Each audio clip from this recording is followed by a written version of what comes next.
If you are interested and looking at a Canon R50 and you're planning on using it for video, I do have some words of caution for you. I have been very disappointed with my Canon R50 as I've transitioned from using M50s for the last 5 years. So let's get into it. Let's go.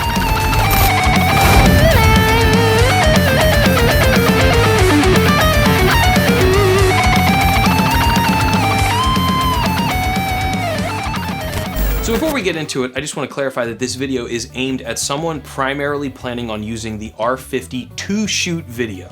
If you're planning on using it to shoot just regular stills, basically everything I'm going to talk about here really isn't going to apply to you. This is for someone who's going to shoot video, either talking head videos like this, or I use the camera to shoot a lot of like guitar content. My channel here is really a music channel. So with that disclaimer out of the way, let's get into it. So first, just a little bit of background. About 6 years ago, I bought my first Canon M50. I had followed the advice of Siggy from Tech Talk. His channel is awesome. Man, it's like a lifesaver. Basically, I went to Siggy University to try to learn how to do this photography thing. You can let me know how well I'm doing. As with anything, you know, everything's a work in progress. Being a pure beginner, I had a good experience with the M50. Yes, everybody's reviews are correct in saying that the menu system is easy to learn your way around as a beginner. I was able to get some pretty good footage at 1080p, even just using the kit lens for about 1 or 2 years here on my channel, you know, shooting primarily guitar reviews. After shooting with the kit lens for about a year or two, I invested in a Sigma lens. This is the f1.8 16mm, and I absolutely love this lens. It is fantastic. The way it looks, the bokeh and blurry background and all that kind of good stuff is fantastic. And then I just continued shooting with this lens and just one camera. I was getting some nice results at 1080. Then I decided to kick things up a notch and jump up to 4K. Now, oddly enough, shooting in 4K with the M50 actually went pretty well to get things started because I started shooting guitar playthroughs instead of talking head videos. And for whatever reason, having the M50 just focus on a guitar while I play it, it was able to handle that in autofocus mode. But for some reason, if I try to shoot anything in talking head, it like can't handle it and it cannot stay in focus on my face. So that's what made me take the plunge and invest in the new R50. Now, before I even bought the camera, I had learned that unfortunately the EFM lens that I had bought for my M50 is now no longer compatible because they changed the mount on the R50. So this lens, 16mm, f1.8, that works fantastic for what I do here, is not compatible with the new camera. So I would not be able to shoot talking head videos with this lens on that camera. And when I first bought the camera, it hadn't even been announced yet that Sigma was going to be coming out with just the versions of this lens for the R50. So fortunately, yes, Sigma is on the way to kind of save the day and provide some affordable, decent glass for the RF series mount. So I am sort of impatiently waiting for that lens to be released. Yes, it really pisses me off. I'm gonna wind up buying it twice. So just kind of getting things started, that's not great for brand loyalty for me right now. I'm feeling a little bit burnt by Canon's decision to ditch that lens mount. So that's the history of why I have moved on from my M50s, especially for talking head videos. Now let's talk about the problems that you need to know about that all the other reviewers have not been mentioning nearly enough in all of their videos. So let's get going.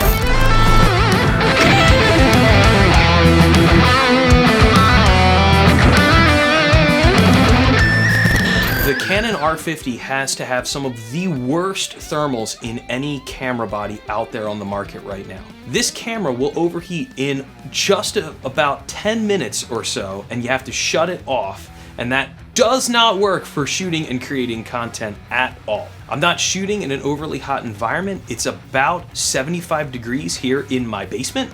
So there's really no reason for the camera to overheat the way it does. Add that to the fact that I literally cannot get the M50 to overheat at all. I did a test. Both cameras, clicked them both on, just let them run. R50 overheated, shut down. M50 just kept running. Battery died, new battery in, flipped it back on, turned it back on, running. Battery dies, third battery goes in, it just kept going. Memory card filled up, another memory card filled up. I could not get the M50 to overheat. So I don't know what it is about the design of the new camera. I know that it shoots at 6K and then down samples it to 4K. I don't know if it's the dual pixel autofocus now running in 4K. You don't get that in the M50. That's the whole problem with the M50 camera body. It's really not usable in 2024 for what you want it to do for video. So I do not understand why this camera overheats as recklessly fast as it does. So you definitely need to know that. The good news is I have found a company on Amazon that makes a small battery powered fan that can click into the camera body and help keep the camera cool. This makes it usable now. I can use it in my situation, but I'm looking at the screen and I've been shooting for maybe about 15 minutes and I'm already up to 2 bars of heat. So the camera is on its way to overheating, but with that fan going at least, it makes the camera usable. Now, if I was gonna try to shoot video outdoors, I guarantee even with the fan on, it's gonna overheat. You're gonna have to stop shooting and it's gonna cause pauses in your production, which, as anybody knows who's done this, you know, you gotta stay in your flow because it's weird to talk to a camera to nobody. So yeah, massive overheating problems. I do not understand why the camera body has such an issue, especially when compared to the M50. Like I said, I literally couldn't get it to overheat.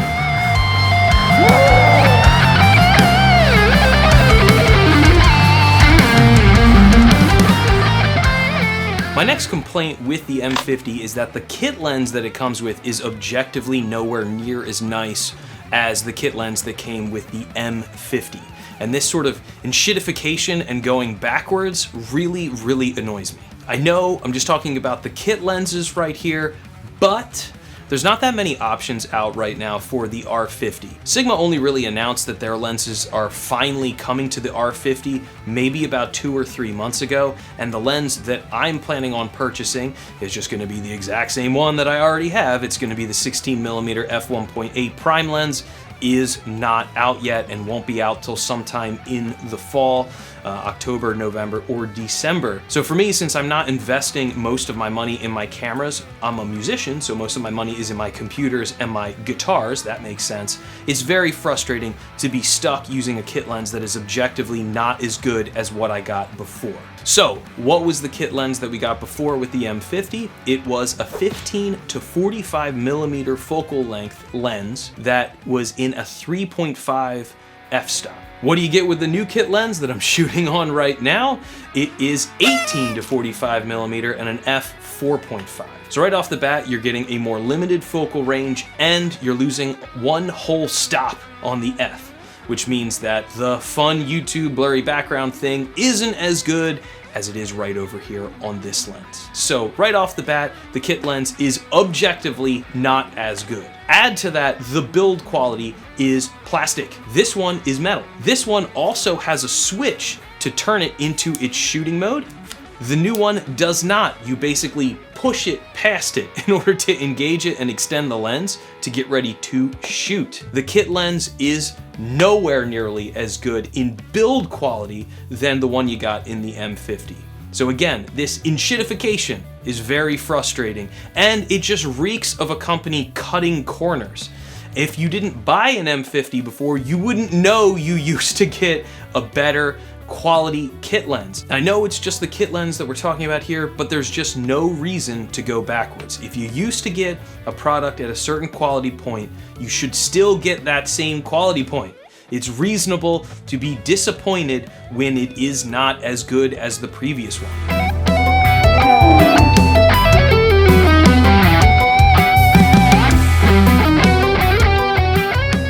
And the last 2 points that I don't like about the R50 is that the overall body doesn't feel as nice as the M50. It feels slightly cheaper. It feels more plastic. The M50 felt more like the company cared about the product that you were buying, despite it being closer to the more entry-level model. The R50 feels like they're slightly phoning it in. The way that you open the fully articulating screen on the M50 is now changed for the R50 as well. Before, the M50 put the tab right in the middle of the screen so that you could easily get your finger in there and put equal pressure on it in order to flip it out.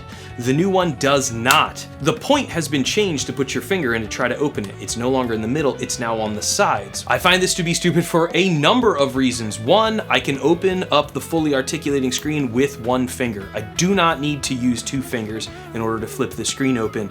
You do need to use 2 fingers now in order to do that. And then the problem is, as soon as the R50 is sitting on a tripod, it is impossible for me to get my second finger underneath to open the screen up.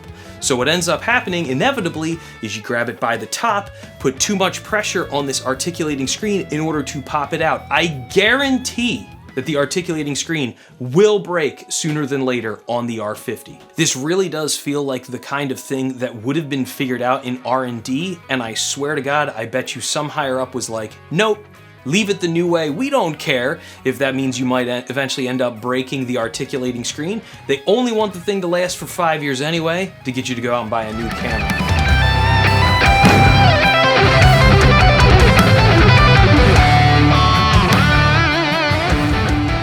The fact that the kit lens is objectively cheaper and not as good as what came with the M50 sucks. The fact that the way you open up the screen has been changed to what was objectively better and would allow for the camera to last longer without a potential failure is not as good.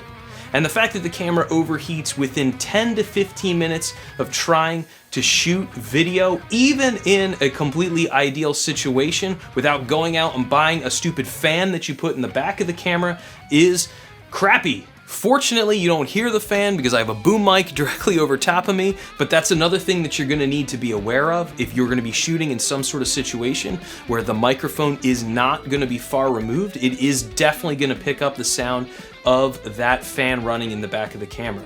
So, not great Canon. Yes, the footage that comes out of it is fantastic. Yes, the Canon colors are fantastic. And yes, I wish I had bought a Sony originally and had just learned my way around that company instead. So thank you for watching this video. Hopefully you got a little something out of it. Buyer beware if you're planning on buying an R50 and using it primarily for video.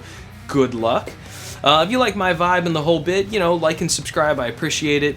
You know, do the whole bell thing maybe, even if you're feeling frisky. Thank you again, appreciate your time, and I will see you in the next one. Woo!